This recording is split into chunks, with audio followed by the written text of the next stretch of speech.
12 national award winning ఫిలిమ్స్లో ఈయన act చేశారు. He's a part of those films. So Upendra Limaye garu ఇవాళ మనతో ఉన్నారు. నమస్తే అండి. नमस्कारम.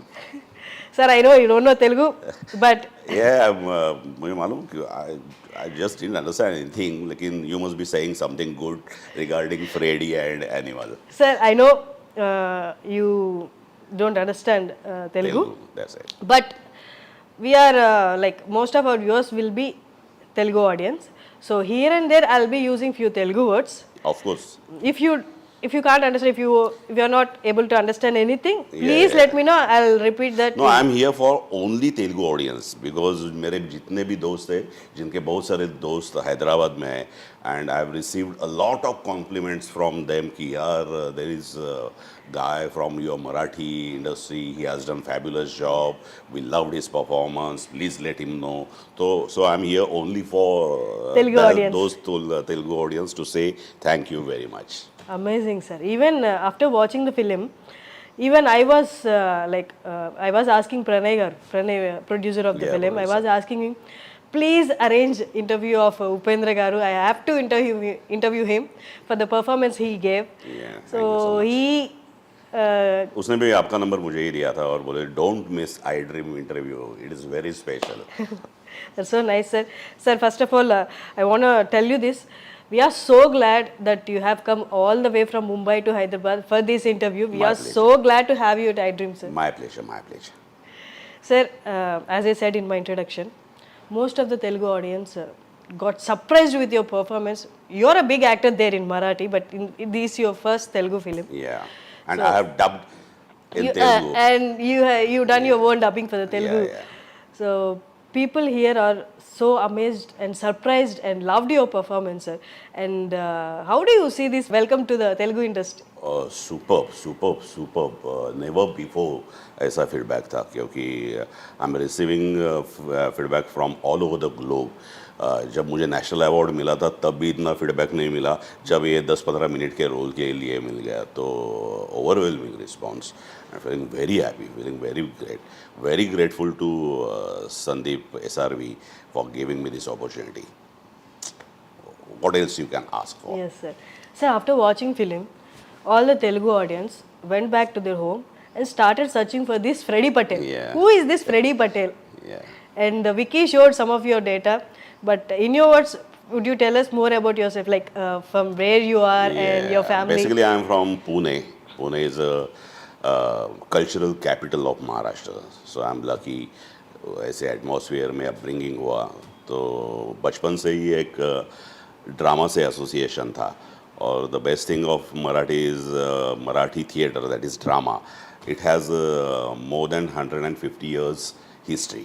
Yes. So I have been associated with drama since my childhood.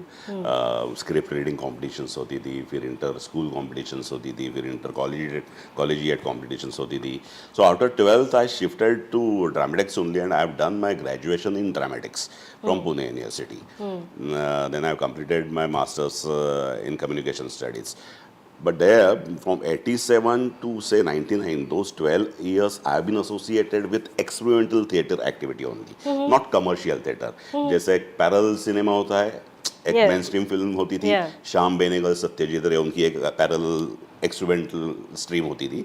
Same in theatre, in Marathi theatre there is a stream which is commercial play की एक stream होती थी, and there is एक स्ट्रीम होती थी जहाँ एक्सक्लूसिवली एक्सपेरिमेंटल थिएटर होता था. People do a lot of experiments in theatre, so it is called as experimental theatre activity. So I have been associated with experimental theatre activity for more than 10-12 years at Pune. तो उस वक्त जो फिल्में की वो भी पैरेलल फिल्में की, क्योंकि there were very few film makers जो ऐसे फिल्में बनाते थे. एक Amol Palekar is a big name. I have done 7-8 films with him. Then another name is Dr. Jabbar Patel. Two big names. I'm lucky I got opportunity to work with them. I started my professional career very late, say after my 30s.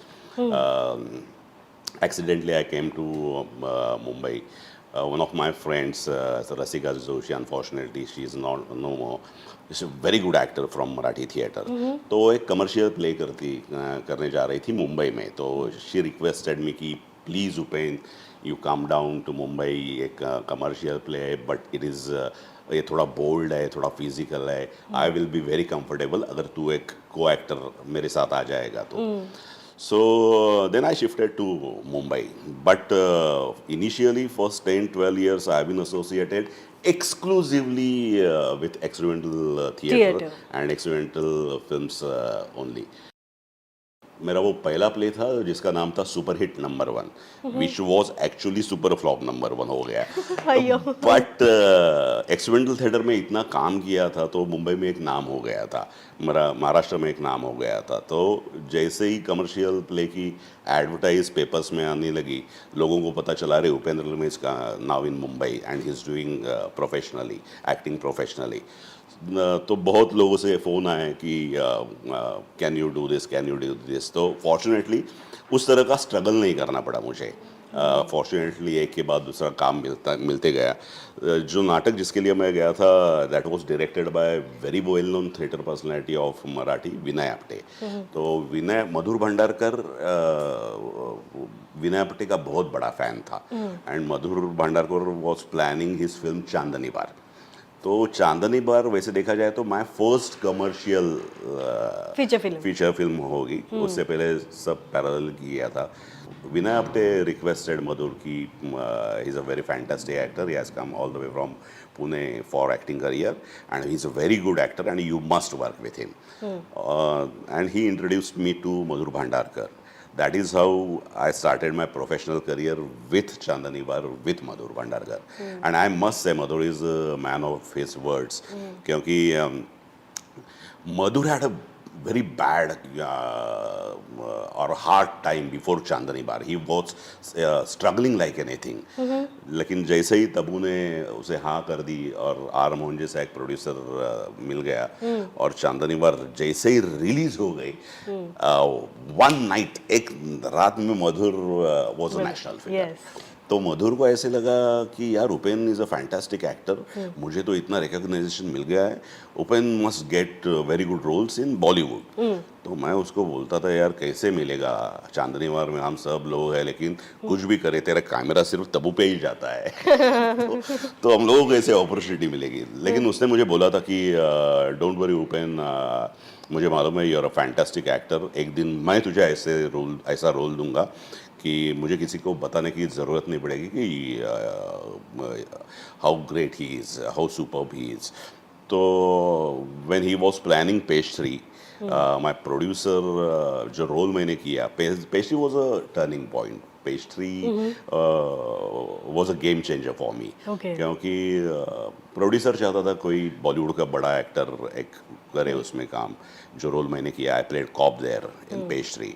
But how long did it take for you sir from first feature film? Chandni के बाद में मैंने जैसे कहा कि I was started doing Marathi films professional. वो parallelly you are doing those. Daily soap चल रहा था, टेलीविजन चल रहा था, फिल्म्स चल रही थी and I was getting good role. तो वो सब चालू ही था. लेकिन बीच में जब आफ्टर चांदनी बार 1-2-4 साल के बाद मेरे ख्याल से पेशी की है एंड प्रोड्यूसर वांटेड, वो चाहते थे कि कोई बॉलीवुड का एक्टर बड़ा स्टार वो एक कैमियो करे. लेकिन मधुर ने कहा no I don't want to work with star, I want to work with an actor. अगर कोई करेगा तो उपेंद्र करेगा. सो I always say he is a man of his words. क्योंकि उसने मुझे बोला था कि एक दिन मैं तेरे को ऐसे रोल दूंगा ना, बॉलीवुड को पता चलेगा तो क्या एक्टर है. तो पेस्ट्री रिलीज हो गई and one day Madhur called me up and said कि कल मुझे RGV रामगोपाल वर्मा पार्टी में मिले थे and he was talking about you only. कौन है ये बंदा, वेयर इज ही फ्रॉम, कहाँ से आया, इतना बढ़िया एक्टर, मेरे को मालूम कैसे नहीं. तो I have given you a number two RGV and वो मेरे बॉस है. तो RGV का कॉल आएगा तो please go and see him and you must work with him. और नेक्स्ट डे मुझे आरजीवी का मैसेज आ गया कि hi this is Ram Gopal Varma, I love your performance in pastry, would like to meet you. तब मैं पुणे में रहता था। Madhur told me you stay in Pune, whenever you come to Mumbai please come and see मी।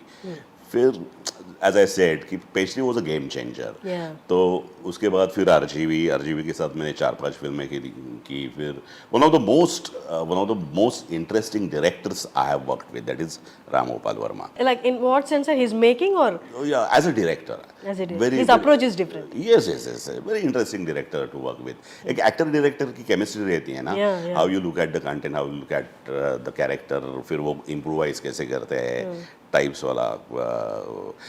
हालांकि एक ही फिल्म बहुत अच्छी वर्क होगी, that is Sarkar Raj. I played Kantilal Vora in Sarkar Raj. वो भी last time very last moment मेरा सिलेक्शन हुआ था, क्योंकि एक्चुअली एक Hyderabad, they were shooting in Hyderabad only, Ramoji Film City में सेट लगाया था। और the actor who was playing Kantilal Vora, वो बच्चन साहब के सामने पूरा फ्लॉप हो गया। उनके मुंह से डायलॉग ही निकल नहीं रहे थे, एंड शूटिंग पैकअप हो गया, and we was very upset. तो रामू प्रॉमिस्ड बिग बी कि no don't worry sir, I will get very good actor for this role, and he called me up. बोला कि Big B was very upset, I promised him कि I will get good actor for this role, and now I want you to play that role, don't take it otherwise. वो तुम्हारे उम्र का role नहीं था, इसलिए मैंने पहले तुम्हें नहीं बोला था। Then we did some look और इसका एक गेटअप करके देखा। I must be 40-42 at that time, और वो कैरेक्टर का एज अराउंड 58-60 वाला कैरेक्टर था। तो बियर्ड और एक वाइटनर लगा के उसे एक गेटअप बना के वो एक कांतिलाल वोरा किया। तो that is how my Bollywood journey शुरू हो गई। That's a quite journey, sir. Actually, if you see, director has said, "I don't need a star. I need an actor." Actor, yeah. I have heard like many actors, theater actors, told me that they never want to get into films because they don't believe in feature films acting. They are very much satisfied with the theater work. And they never want to get into the films. इस तरह का एक superiority complex मुझ में भी था, to be very honest, because as I said earlier, I have been associated with experimental theatre for more than 12 years. उसमें one of the best actor of his generation type वाला एक tag भी आया था, क्योंकि जो भी प्ले करता था वो अच्छा होता था, एक अच्छा रिकग्नाइजेशन मिलते थे, बहुत सारे अवार्ड्स मिलते थे। तो उससे एक सुपरियरिटी कॉम्प्लेक्स आ जाता है परफॉर्मर में, एक्टर में। फिर उससे लगता है यार हम जो करते हैं वही सही है, वो कमर्शियल वो हम नहीं करेंगे, टाइप वाला एक कॉम्प्लेक्स आ जाता है ना। लेकिन every experimental activity has certain limitation. उसके बाद ऐसा हुआ कि हमारा ग्रुप 50-60 लोगों का था, और बाद में 8-10 साल के बाद हम 2 ही लोग रह गए। एक राइटर था संजय पवार, और मैं एक्टर था। बाकी सब लोग प्रायोरिटी चेंज हो जाती है। लड़कियों की शादी हो गई, वो यूएस में चले गई, लड़कों जितने भी लड़के थे वो सिक्योर जॉब्स देख के उधर चले गए, हम ही नाटक करते रहे। फिर मुझे जब रसिका का फ़ोन आया, जैसे मैंने पहले बताया था, तो मुझे ऐसे लगा कि यार जो सुपरियरिटी कॉम्प्लेक्स मुझ में है, let me go there and let me check my self. अगर मैं सचमुच में अच्छा एक्टर हूँ तो मैं कमर्शियल में भी सक्सेस हो जाऊंगा। अगर मैं वो नहीं कर पाया तो आई am not that good actor. Just get out of your comfort zone. Yeah. So मैं बोला कि it is a new beginning, let's start, love all, start again type वाला खुद को समझाया था।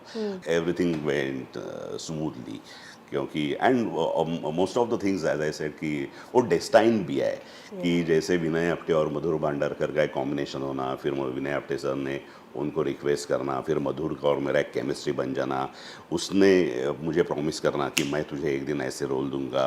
As I said he is a man of his words and he gave me that pastry वाला cop. Pastry वाले कॉप से फिर RGV की वजह से बच्चन साहब के साथ काम। So nothing was planned. As I said, मैं हमेशा कहता हूँ कि I have not planned anything, कभी भी कुछ नहीं किया। You just keep on trying and try to give your best. Let someone else like Madhur Bhandarkar, Ram Gopal Verma, SRV, let them plan something for you. They are there. You just keep on trying and try to give your बस लोग हैं आजू बाजू में, वो देख रहे हैं, वो उनको पता है, दे आर सेंसिबल पीपल। अगर आपके लायक कुछ अच्छा काम है तो वो आपको मिल जाएगा। It is only your performance जो आपको अच्छा काम देता है, नॉट गुड मॉर्निंग वाला मैसेज, नॉट हैप्पी दिवाली वाला message, not how are you, so nice to follow वाला कॉल और message. It is only your performance जो आपको एक अच्छे काम की प्रोबेबिलिटी ओपन करता है। That is what I believe in. Sir, you're a national award winner, and you've been part of 12 films which won national award. But still, there are set of people in the world, not only in India, in the world, they don't consider acting profession as serious, and they don't give the respect an actor deserve. How do you see this, sir? Actually you cannot help it. मेरा भी upbringing typical Marathi middle class family से हुआ है। तो जब मैंने 12th science छोड़ के आई शिफ्टेड टू ड्रामेटिक्स,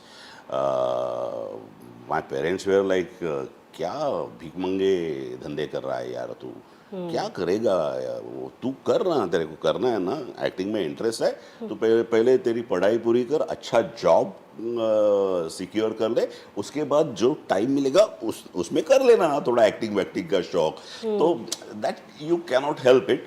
लेकिन वो सिचुएशन अभी चेंज हो रही है। जो एक ज़माने में एक पेरेंट्स की लाइन ऑफ थिंकिंग थी, स्टाइल ऑफ थिंकिंग थी, मेरे जनरेशन के बहुत सारे लोग अभी ऐसे हैं कि मेरे बेटी को डांस में करियर करना है तो पेरेंट्स बोलते हैं गो, जहाँ तेरे को बेस्ट एजुकेशन मिलता है वहाँ तू जा, थिएटर करना है तो जहाँ तुझे बेस्ट एजुकेशन मिलता है वहाँ तू जा। तो नाउ टाइम हैज चेंज्ड। अभी वो अप्रोच भी चेंज हो गया है और ये भी चेंज हो गया है। लेकिन जब मैंने ये सोच लिया था कि मैंने एक्टिंग या direction, in theatre I was doing both, I was in direction and acting also. तो उस ज़माने में ये बहुत मुश्किल था कि नहीं, पहले एक एजुकेशन कंप्लीट करो, अच्छा जॉब सिक्योर कर लो, उसके बाद टाइम पास के लिए एक्टिंग कर लेना, नॉट एज अ प्रोफेशन। जहाँ से मैं आता हूँ, जहाँ से एक टिपिकल मिडिल क्लास फैमिली का लड़का या लड़की आती है, वहाँ उतना क्या सपोर्ट नहीं करते, नहीं लिबर्टी नहीं थी, सपोर्ट नहीं करते थे। फॉर्चुनेटली मेरे पेरेंट्स को मालूम था कि मैं उनकी सुनने वाला नहीं हूँ तो उनके पास कोई ऑप्शन ही था नहीं। तो वो फिर बोले कि तेरे को जो करना है वो कर। बट आई एम हैप्पी कि unfortunately both of them they are no more. लेकिन मेरी माँ ने मेरा सक्सेस देखा, मेरे डैड ने मेरा नेशनल अवार्ड देखा, तो आई am happy. But during the initial days, was it difficult for you, sir, financially? Because theaters में कुछ मिलता नहीं। Of course, it was very difficult। और उसमें क्या होगा, मेरी शादी भी जल्दी हो गई। When it was a love marriage, तो मैं पोस्ट ग्रेजुएशन कर रहा था और मेरी बीवी मेडिकल सेकंड ईयर में थी। तो शादी होने के बाद हम दोनों डब्बा लेके टिफिन लेके कॉलेज भी जाते थे अपने अपने। तो इट वाज वेरी डिफिकल्ट। लेकिन फैमिली वो सपोर्ट था, वो वाला सपोर्ट था क्योंकि अदर। और वो क्या है, उन दिनों में, उस फेज में लायबिलिटीज भी बहुत कम रहती है। माँ बाप का घर है, 2 वक्त का खाना मिलता है, तो देयर आर एक्सपेंसेस इतने थे ही नहीं।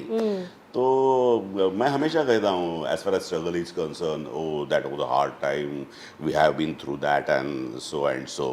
मुझे कभी भी ऐसे नहीं लगा I had a very bad time, because every actor, every artist वो एक रोमांटिसिज्म में रहता है ना कि यार आज खाने को कुछ नहीं मिला, फिर भी वो हैप्पी है। So I have enjoyed each and every beat of that struggling period। सफर आपकी फैमिली होती है, आपकी बीवी होती है, तो योर पार्टनर ज्यादा सफर होता है dependent on you, because you are romantic. तो आपको कुछ फर्क पड़ने वाला नहीं है। लेकिन इट इज नॉट नेसेसरी कि आपकी पार्टनर भी उतनी रोमांटिक हो।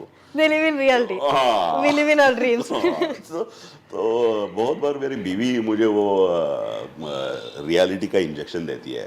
जैसे मैंने कहा कि I am the first actor who has got national award for Marathi film, Marathi actor को मराठी फिल्म के लिए नेशनल मिलने वाला। तो उसके बाद जिस तरह की फिल्में मैं करने चाहता था वो मेरे पास आ नहीं रही थी, और जो मैं नहीं करना चाहता था वो हर रोज एक स्क्रिप्ट आता था।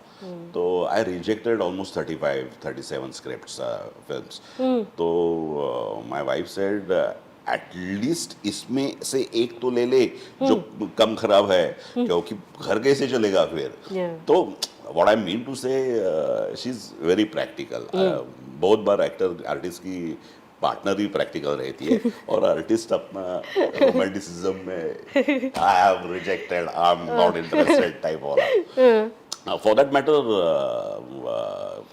ये एनिमल का फ्रेडी भी डेस्टाइन था, क्योंकि one fine morning I received a call from Sandeep sir's assistant Jitendra Bhosale, and he called me, sir T Series की फिल्म बन रही है, Sandeep Reddy is directing the film, Ranveer is hero of the film, there is one scene, can you do this? तो I said not interested, Because it's one scene.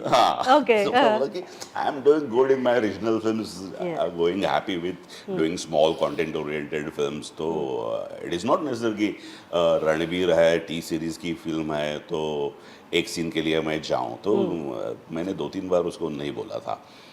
तो एक दिन फिर जितेंद्र ने फ़ोन करके बोला कि संदीप सर चाहते हैं कि आप ही वो रोल करें,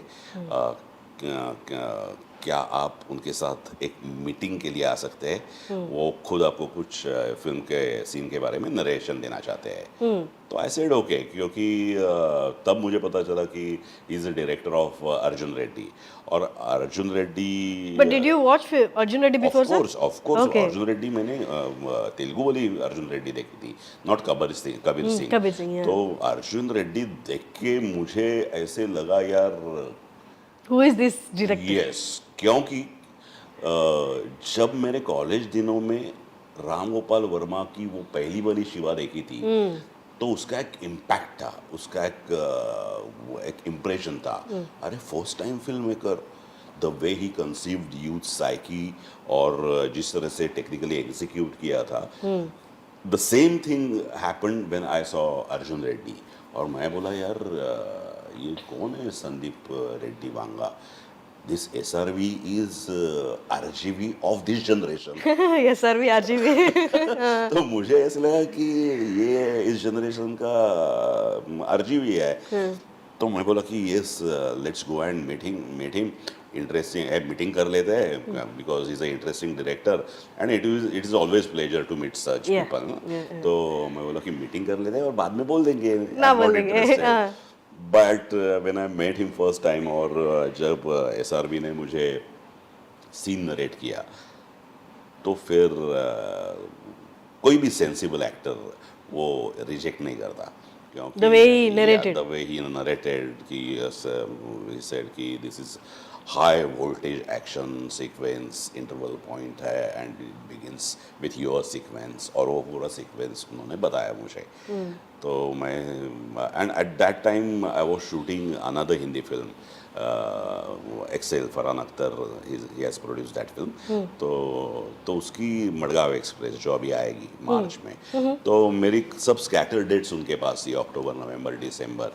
तो संदीप को मैं बोला कि यार मैं कर तो लूँगा, लेकिन मेरे पास डेट होनी चाहिए। और दूसरी बात यह है कि संदीप को सरकार राज का कांतिलाल वोरा उसके दिमाग में था, और वो बोला कि जो बच्चन साहब के सामने ऐसा कैरेक्टर कैरी कर सकता है, तो वो मराठी में उपेंद्र लिमया ही चाहिए। तो फिर संदीप का एक ऐसा है कि उसका एक खुद का एक स्टडी चालू हो जाता है। फिर उसने गूगल पे जाके उपेंद्र लिमया सर्च मार के पिक्स में जाके मेरी एक इमेज निकाल के मुझे दिखाई, और जिसमें मुझे मूंछ बीच नहीं थी और ये नहीं थी, और बोला कि ये उपेंद्र, ये He showed your photo to you. to me, and he told me कि I'm looking This Upendra Limaya. इस उपेंद्र लिमया एज अ फ्रेडी। तो मैं बोला it is just not possible, I have already committed another film, और मेरी scatter dates है उनके पास 3 महीने, तो I can not do this. Okay, don't worry, will work on look, will work dates and looks, but आप कर रहे हो? तो मैं बोला कि यस, मैं स्पेशल अपीयरेंस करूंगा। तो that is how it begins. तो मैं जैसे मैंने कहा ना कि I have not struggle at all for this Freddy, it was destined.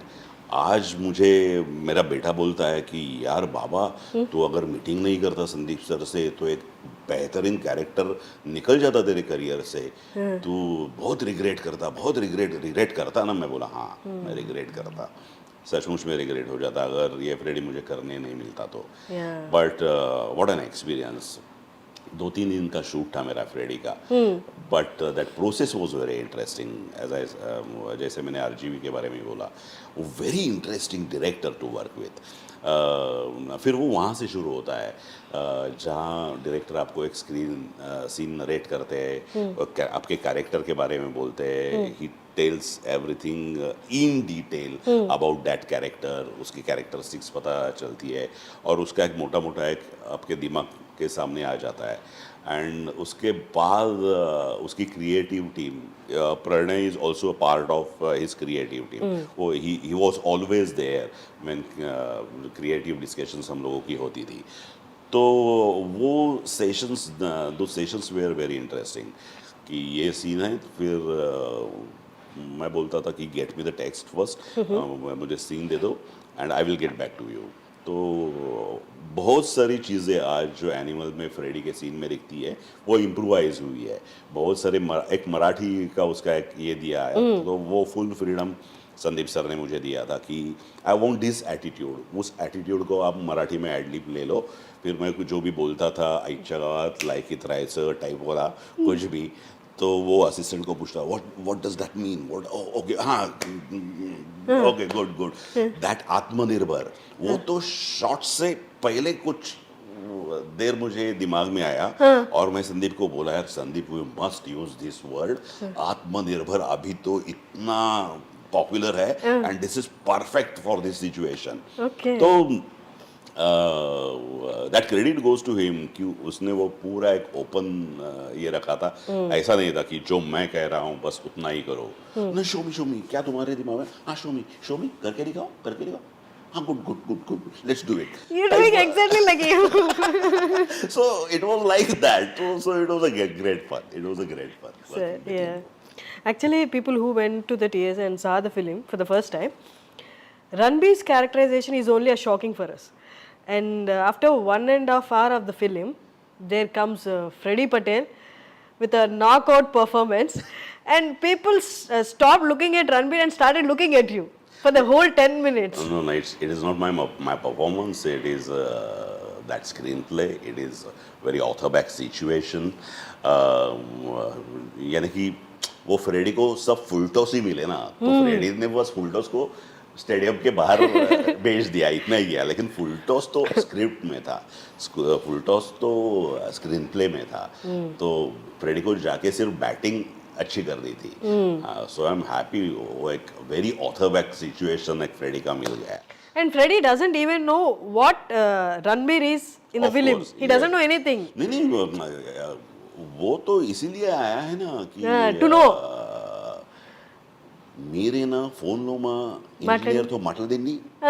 Exactly. वो है ना पिक्चर लाइव मारो मा टीम था, मेरी टीम पागल हो गई, तो इसके लिए वो आया ना उधर, उसके लिए वो आया था कि अदरवाइज एक ऑर्डिनरी आर्म सप्लाई होता तो उसका बंदा आके दे जाता। लेकिन he was interested who is the main guy जिसने ये ब्रीफ दिया, इतना डिटेल दिया, हाँ इतना डिटेल दिया है, हमारे लोग पागल हो गए। और that is why he came to meet Ranbir.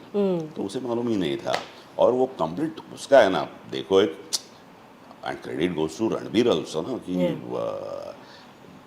बहुत सारे स्टार्स इनसिक्योर हो जाते हैं यार, आई am a superstar, I am a star, और कोई एक एक्टर आके, कोई कैरेक्टर आके, स्टार तो खाली ऐसा खड़ा है और वो परफॉर्म करके जाता है, तो एक्टर इनसिक्योर हो जाता कोई भी।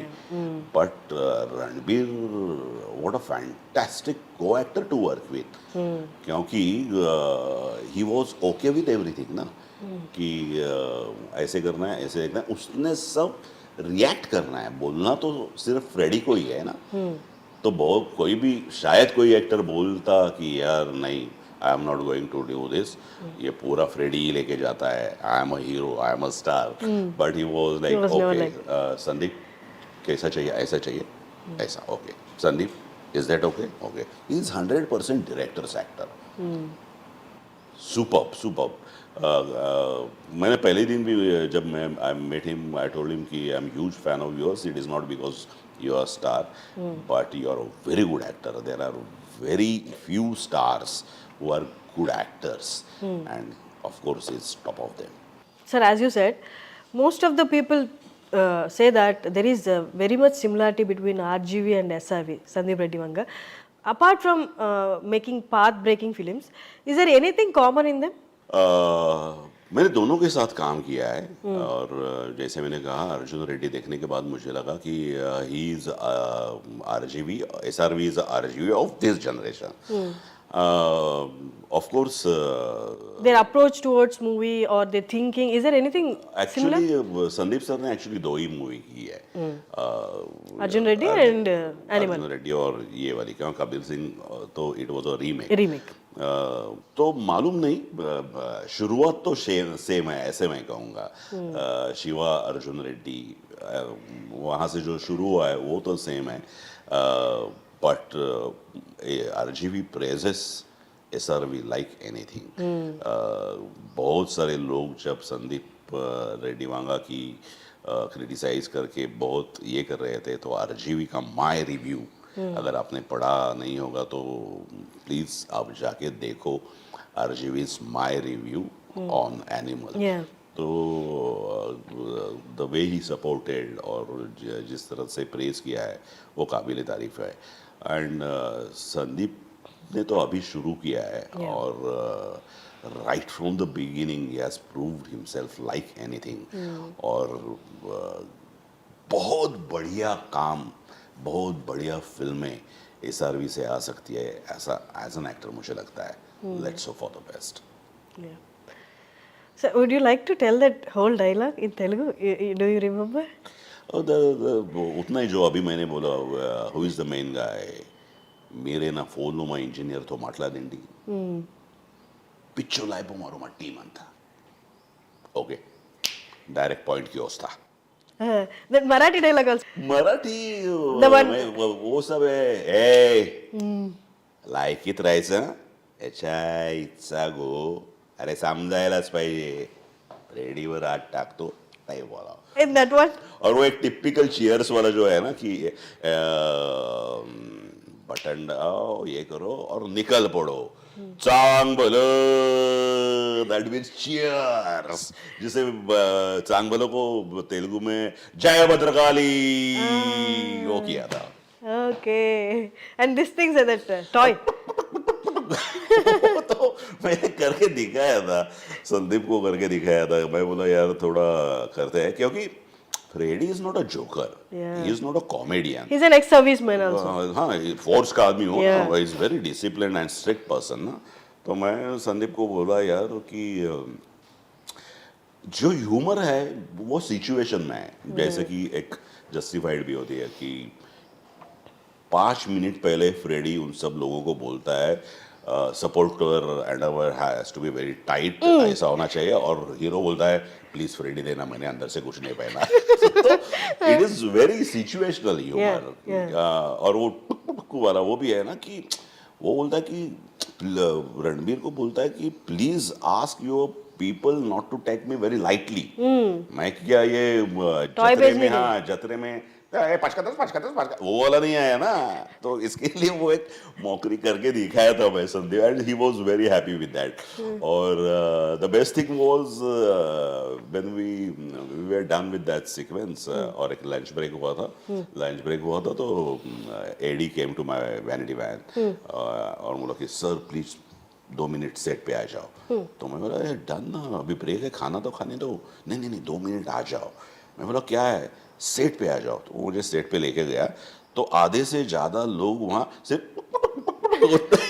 Oh God, half of the set is doing that. तो मैं सोचा यार ये अगर यहाँ इतना वर्क हुआ है तो definitely it is going to work in the film, क्योंकि वो शूटिंग के वक्त ही उधर ही उतना इम्पैक्ट था उसका। Exactly. तो हाँ, तो that was great fun. Sir, did he narrate you whole story? No no no no, He didn't tell you. Only your characterization. या तो एक तो बस मेरे पास डेट का वांदा था। I was shooting another Hindi film, तो जैसे मैंने कहा ना, इट वाज डेस्टाइन कि मेरी डेटें मैच हो गई, सब कुछ मैच हो गया और उसमें से ये हो गया। तो he narrated me my my वाला sequence only. But isn't that difficult, sir, not knowing the whole gist of the no no no, it is director's का ये क्या है, एक्टर सिर्फ अपने कैरेक्टर के बारे में सोचता है, सीन के बारे में सोचता है। टोटलिटी में पूरी फिल्म वो डायरेक्टर देखता है। Yeah. तो as an actor I have concentrated only on Freddy. तो बहुत सारी चीज़ें मैं इम्प्रोवाइज करके और भी गया था, लेकिन संदीप को as a director with the content जो करेक्ट लगा वो उन्होंने रखा, बाकी का सब चॉप कर दिया। तो I was perfectly okay with that because it was his call. मैं तो सिर्फ फ्रेडी के बारे में सोचूंगा ना, लेकिन वो टोटलिटी में वो फ्रेडी का कैरेक्टर कैसे वर्क होगा, वो टोटल फिल्म में कैसे वर्क होगा, उस हिसाब से the perfect person, correct person is director. उनको ही पता है। तो I was perfectly okay with that. और ऐसे कुछ नहीं था ना कि बाकी पूरी स्टोरी मुझे पता चलती तो थोड़ा कुछ एप्लीकेशन, बिकॉज फ्रेडी का उधर आने का मोटिवेशन क्या है, ये बंदा जिसने इम्प्रेस किया है मेरे पूरे टीम को, इंजीनियर्स को, क्या दिमाग है, उसे मिलने के लिए आया है और थोड़ा समझाने के लिए आया है कैसे यूज करने का क्या है। तो it has nothing to do with उसका प्रोटैगनिस्ट का जर्नी कैसा है, उसका इंटरपर्सनल रिलेशनशिप बाप और बेटे का कैसा है, that has nothing to do with Freddie's performance ना। तो मुझे सिर्फ फ्रेडी के बारे में बोल दिया गया था एंड मैंने भी बस उसके बारे में ही कॉन्सेंट्रेट किया था। फिल्म मैंने प्रीमियर में देखी एंड वेरी हैप्पी। मैं एक ऐसे फिल्म से एसोसिएट हुआ हूँ। Sir, are there any calls from Telugu film industry? No actually, लेकिन मेरे बहुत सारे दोस्त हैं जो बोल रहे हैं, जो हैदराबाद में रहते हैं, वो बोल रहे हैं कि you will get very good roles, characters from Telugu industry and I am looking forward. क्योंकि इवन संदीप टोल्ड मी कि sir please don't restrict yourself to Marathi and Bollywood, plus come down to south यार, बहुत सारे अच्छे फिल्म मेकर्स वहाँ भी है। तो आई हैव डन